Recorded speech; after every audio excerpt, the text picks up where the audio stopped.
Saludos amigos, soy el doctor J. Lagdorf Gifted, especialista en ginecología y obstetricia con más de 30 años de experiencia del sector, profesor universitario y de la Escuela de Medicina Familiar y de los jóvenes en formación para sus carreras. Hoy les presento la cervicitis crónica. Es un tema de suma importancia, de una condición que, aunque común, requiere una atención meticulosa debido a posibles implicaciones y su relación con procesos que podrían evolucionar hacia condiciones más serias si no se manejan adecuadamente. La salud del cuello de la matriz es un pilar fundamental en la salud ginecológica de la mujer en la etapa reproductiva, y entender sus alteraciones es el primer paso para garantizar un bienestar a largo plazo. Estos casos, cuando le refiero de la etapa reproductiva de la mujer, es bueno aclarar que la Organización Mundial de la Salud distingue a la adolescencia como adolescencia temprana, que es aquella que está marcada por la primera menstruación hasta los 15 años cumplida, y luego de los 15 años o 16, 15 cumplido hasta los 20 cumplido es la segunda etapa de la adolescencia tardía. Pero las situaciones se dan que la mujer, desde que está marcada con la menstruación, supuestamente por Dios, indica que ya el aparato reproductor está en condiciones de iniciar, aunque en estas etapas los ovarios de una niña de 12 años menstruando son inmaduros, y por lo cual produce ciclos en ocasiones anovulatorios o ciclos ovulatorios, pero con mucho trastorno de su duración y cantidad de sangrado. O sea, una muchacha está en la condición de iniciar su vida de pareja a tempranas edades, porque los tiempos así lo determinan. Pero esta misma condición de iniciar una joven a los 12 años, particularmente he tenido la experiencia de haber operado jovencitas de 12 años con productos macrosómicos, lo cual es una condición diagnóstica estimada en los tratados de obstetricia y ginecología de Williams y asimismo de Schwartz, Salas y Duverger, la Escuela Suramericana de Obstetricia, con bastante calidad y mucha entereza. Es decir, la mujer está marcada por distintas etapas de desarrollo. Y entonces una joven a partir de los 20 años ya es una paciente que tiene en ocasiones, dependiendo del sitio de donde proceda, múltiples parejas sexuales. Y si inicia a edades tempranas, es un factor de riesgo que la expone a la joven a muchísimas situaciones de enfermedades de transmisión sexual, como podríamos mencionarle la candidiasis, la moniliasis, la tricomoniasis, la clamidia trachomatis, la sífilis, la hepatitis B, HBsAg, y la hepatitis C, HBC, que son entidades estas virales que afectan silentemente el hígado y pueden en muchos casos sorprender a muchas jóvenes promiscuas que andan en vidas desorganizadas, y eso la expone a este tipo de entidades. En caso de que también el HPV está concursando en una joven que está teniendo relaciones desde los 13 años, la promiscuidad la expone entonces a que el HPV degenere en su desarrollo y cause en el cuello de la matriz de la paciente alteraciones que dan al traste con situaciones precancerosas y cancerosas, dependiendo del tiempo que se desarrolle y en la condición. Entonces, cuando recibimos una paciente en nuestra consulta, me gusta hablar de las consultas públicas, porque son gente que asistimos a este nivel en nuestras comunidades latinoamericanas, que son promiscuas las pacientes, que son ignorantes, no tienen grado académico, no tienen entendimiento, no tienen desarrollo de vivir, viven en comunidades con muchísimas precariedades y eso las expone también. Por tanto, cuando recibimos una paciente vía consulta en el hospital, recibimos pacientes que son susceptibles. Por tanto, particularmente mi dedicación en los 30 años que trabajé en el servicio público, lo cual me confirió mi retiro de pensión, de jubilación por antigüedad en el servicio. Entonces estas pacientes las recibimos en la consulta pública e iniciamos con una anamnesis completa de estas pacientes, tratando de identificar situaciones que estas jóvenes no nos dicen. Entonces la experiencia hace y la buena voluntad del servicio a que indaguemos usando el instrumento mejor que disponemos en la medicina para aproximarnos a diagnósticos hasta en un 80-85%, que es la historial clínica. En estas pacientes, previa a la consulta, ya hemos hecho, los jóvenes médicos internos ya han hecho las historias clínicas. Nosotros revisamos los datos de presentación en el momento que llega la joven y investigamos sus antecedentes ginecológicos y sus obstétricos. Entonces recibimos la paciente. Por ejemplo, en mi caso, que trabajé por muchos años en el departamento de adolescentes, por mi dedicación a ese tipo de edad, y trabajábamos con psicólogos, con enfermeras, con médicos familiares y con médicos internos. Se le daban sus charlas previas a la consulta para edificarlas, para enseñarlas. Entonces, abordamos a la paciente con la enfermera, se prepara en el vestidor, en el cubículo donde la enfermera consigue los elementos necesarios de la valoración que se le va a hacer.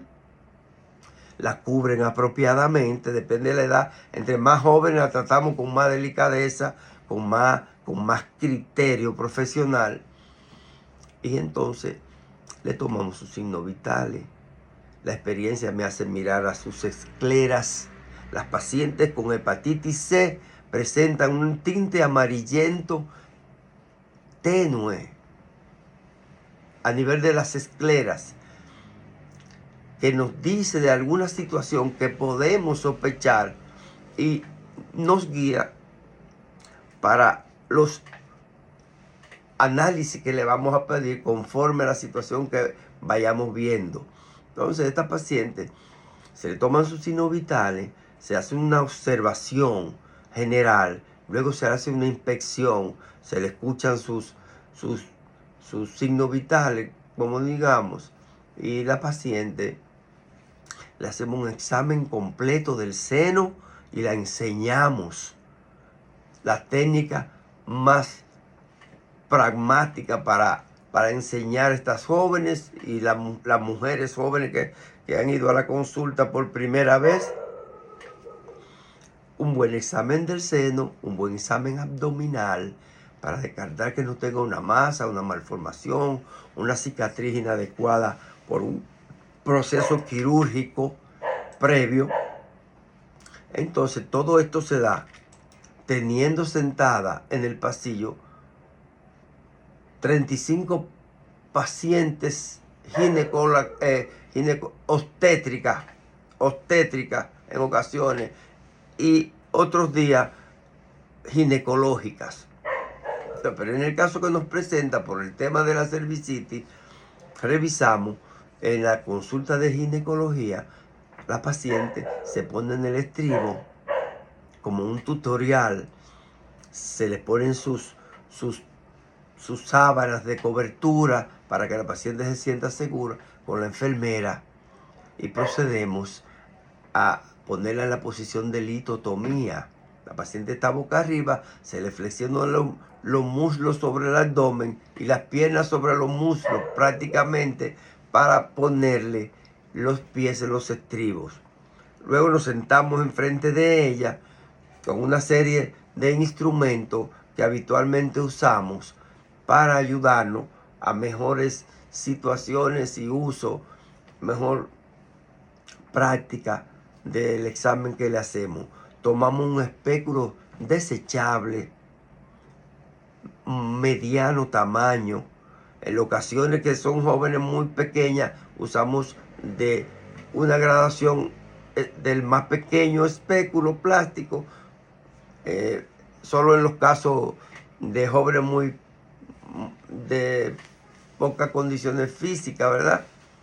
Entonces preparamos el espéculo con lubricante y lo introducimos con mucha delicadeza después de haber observado los planos perineales, que puede aparecer la distribución del vello púbico, el desarrollo de los labios mayores y menores, porque hay situaciones que podemos encontrar durante estos exámenes. Hay pacientes que en sus labios minoris presentan algunas malformaciones, de uno más largo que otro, o los dos labios menores demasiado largos. Entonces son procesos que uno tiene que observarlo, revisar que no tenga un quiste de inclusión o que no tenga una patología de transmisión sexual, como son los condilomas acuminados por la presencia del papilomavirus. Entonces todo esto va caminando en nuestro examen en la paciente. Cuando introducimos el espéculo, observamos las condiciones del epitelio, del epitelio vaginal, que es una entidad que puede estar alterada en los casos que la paciente tenga algunas infecciones, como la candidiasis, que es una entidad muy terca para manejarse. Y entonces la mucosa vaginal se nota inflamada, hiperémica y engrosada, sensible, le da dolor a la paciente al tocarlo o al extender el espéculo. Por tanto, tenemos que tener mucha precaución. Observamos el tipo de secreción que tenga, porque el epitelio que conforma el revestimiento del tubo vaginal es un epitelio estratificado plano, no cornificado. Es decir, es un tejido histológicamente con características de células planas que no tienen queratina, no tienen producción de pelo, y están en un epitelio, un tejido que está hecho para soportar fricción en la vagina. ¿Entiende? Entonces, es un epitelio especial que cuando vamos a definirle la vagina como un tubo obliterado que va desde abajo hacia arriba, de adelante hacia atrás, y en su cúpula arriba cierra, haciendo este efecto, y en el centro copa el cervix uterino, el cuello de la matriz. Está sostenido por una serie de elementos anatómicos, como son musculares, tendones, tejidos, fascias aponeuróticas, o sea, un cierre perineal que se distribuye como un diamante, una parte que forman dos triángulos, un triángulo anterior que corresponde hacia adelante de la vulva, por el medio entre la vagina y el ano, el otro triángulo que da un cierre de las aponeurosis del suelo pélvico que permiten la estática pélvica, decimos nosotros, mantienen sostenido la matriz, que con la presión abdominal que causa puede empujar hacia abajo. Por tanto, por ejemplo, en pacientes mayores, esa presión abdominal hace protruir a través de la vagina el suelo pélvico, que está gastado por una señora que parió 7 muchachos. Entonces esto le produce prolapso uterino, rectocele, cistocele, una serie de entidades probables que se den. Entonces esta pacientita, nosotros le observamos el tipo de secreción que tenga alrededor, la coloración, las características de densidad del flujo que tenga, grumoso o el color o mucoso, en los casos de la clamidia trachomatis, el flujo que corresponde a una moniliasis, borroso, blanquecino, verdoso en ocasiones. Entonces nosotros distinguimos las características del flujo vaginal por el tipo de entidad bacteriana que las afecta, porque la vagina representa un ecosistema vaginal, se llama, que está constituido con una flora saprófita, a ese nivel de microorganismos que son localizados ahí. Cuando elementos desde afuera, llevados por malos aseos, por limpiarse de delante, desde atrás hacia adelante, la señora se contamina y mete Escherichia coli, por ejemplo, para la vagina. Entonces ahí comienza una flora que no corresponde a la vagina, se contamina, sobrepasa el número de colonias de elementos y ahí proceden las infecciones vaginales con distintos tipos de manifestaciones.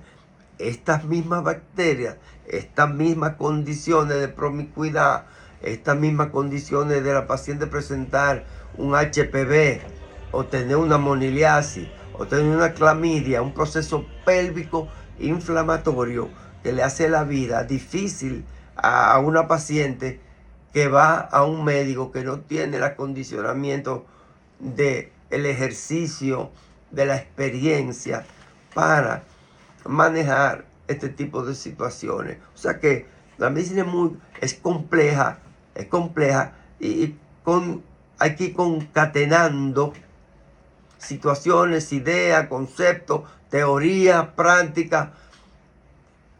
Las cosas no son siempre iguales en medicina, las cosas son dinámicas, cambiantes, y hay que tener también el modo de pensar con respecto a una entidad mórbida.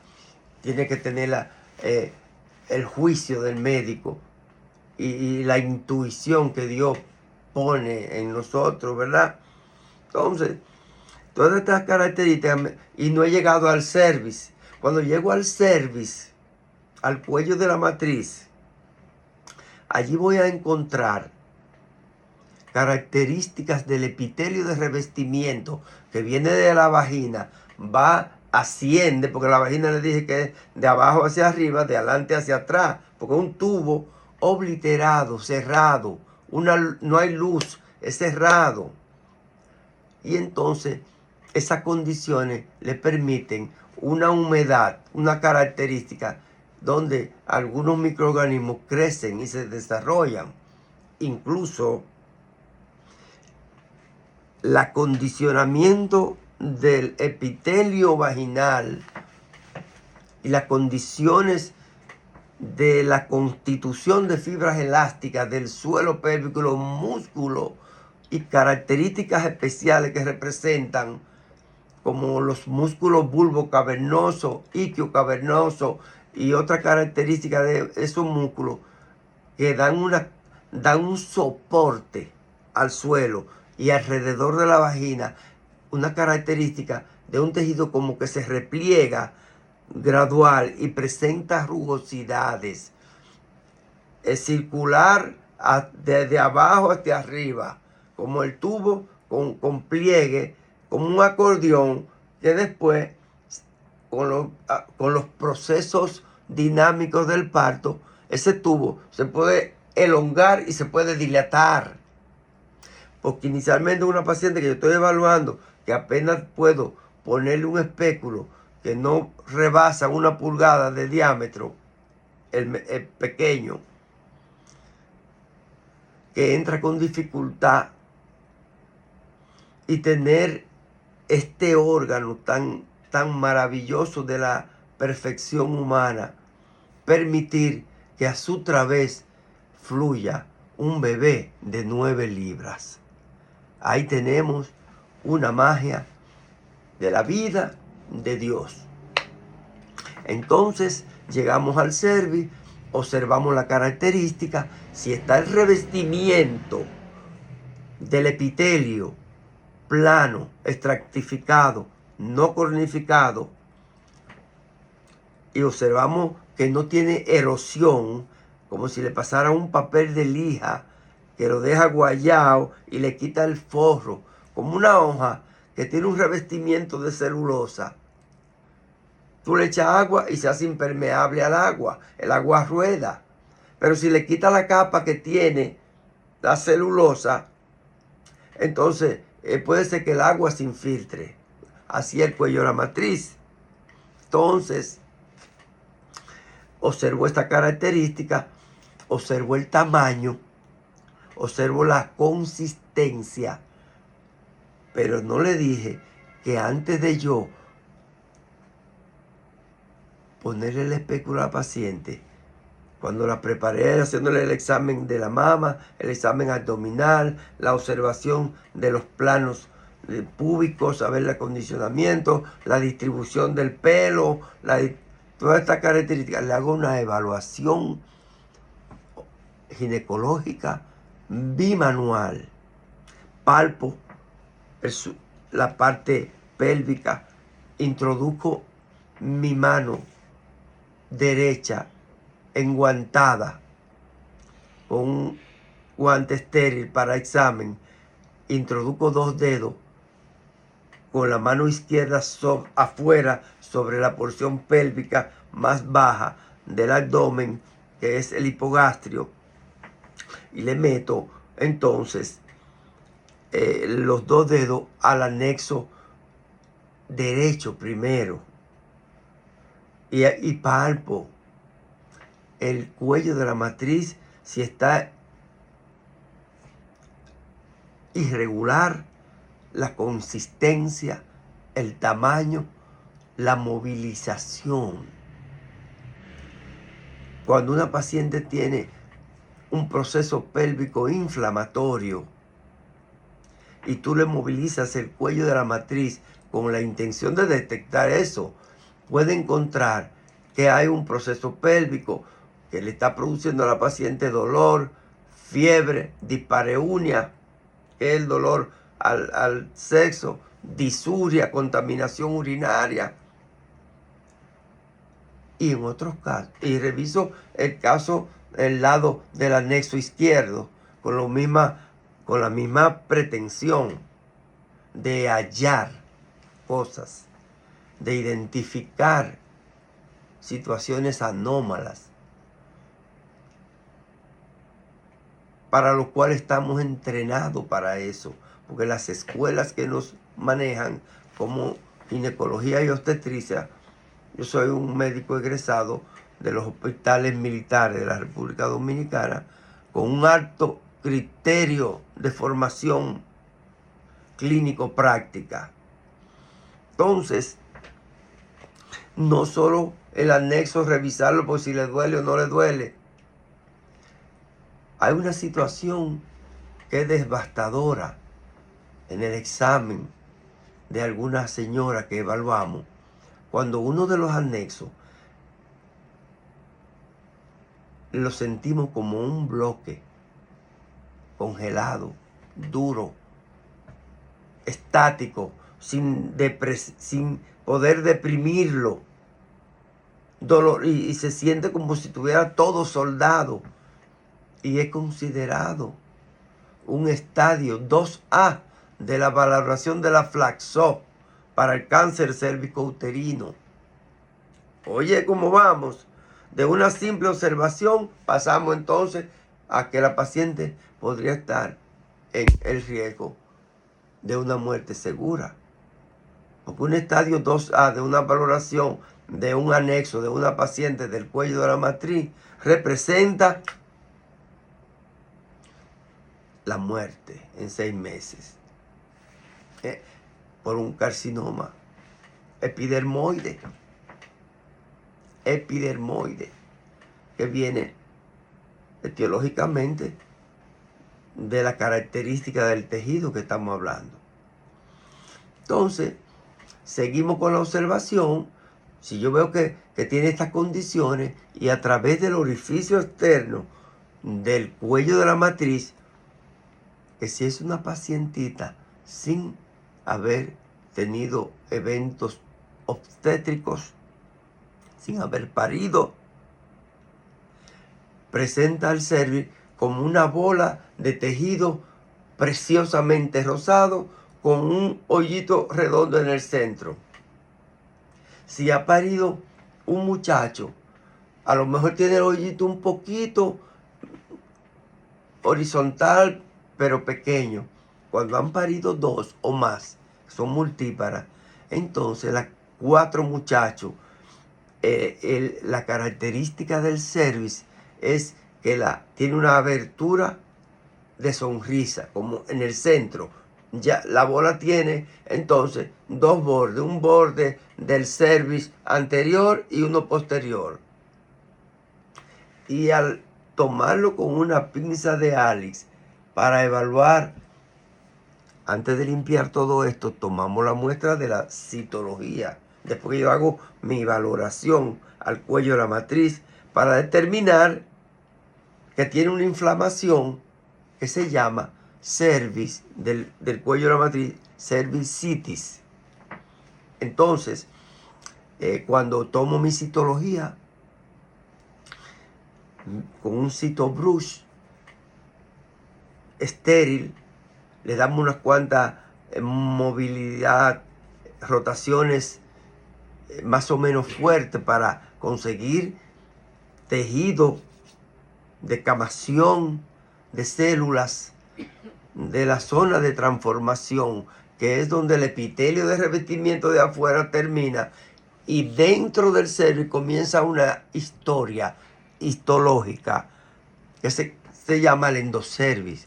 Tiene otra característica del tejido de revestimiento interior de la matriz.